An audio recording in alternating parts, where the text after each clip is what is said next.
Most people get this wrong and assume a personal line of credit from an app like Varo works like a regular loan you just turn on anytime. But here's the truth no one tells you. It is flexible credit, yes. But it comes with strict rules that decide whether it actually helps you or becomes expensive fast. In this video you'll learn exactly how the Varo personal line of credit works in 2026, who qualifies, how much you can borrow, and whether it is actually worth using or something you should avoid. Let's break it down clearly. Varo's personal line of credit is a revolving credit option. That means you are not taking one fixed loan. Instead, you get access to a credit limit that you can borrow from when needed.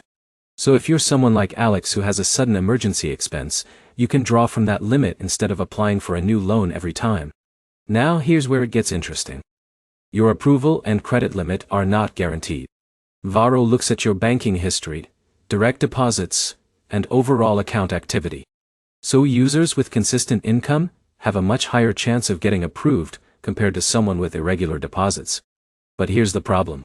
Many users expect a high limit right away. In reality, limits often start small, and not everyone qualifies for the full credit line immediately. It depends heavily on how stable your financial behavior looks inside the app. Let's talk about repayment.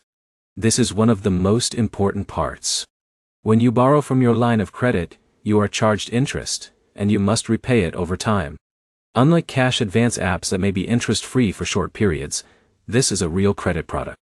So if Jake borrows $200, he does not just pay $200 back. He pays interest on top of it. Another key detail is flexibility. You can reuse the credit as you repay it, which makes it useful for ongoing expenses. But that same flexibility can also lead to repeated borrowing if you are not disciplined. In a minute, imagine two users. One uses the line of credit only for true emergencies and pays it down quickly. The other uses it for everyday spending gaps without a plan. After a few months, one stays financially stable while the other slowly builds interest charges that stack up. So is the Varo personal line of credit worth it in 2026? It depends on your habits. If you need structured, emergency-only credit with clear repayment terms, it can be useful. But if you are looking for free cash or casual spending money, this is not the right tool. To wrap it up, Varo's line of credit is powerful but disciplined.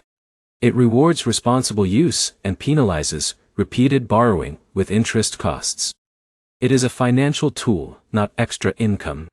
If this helped you understand it better, like the video, comment your experience with credit apps, and subscribe for more honest financial breakdowns that actually help you make smarter money decisions.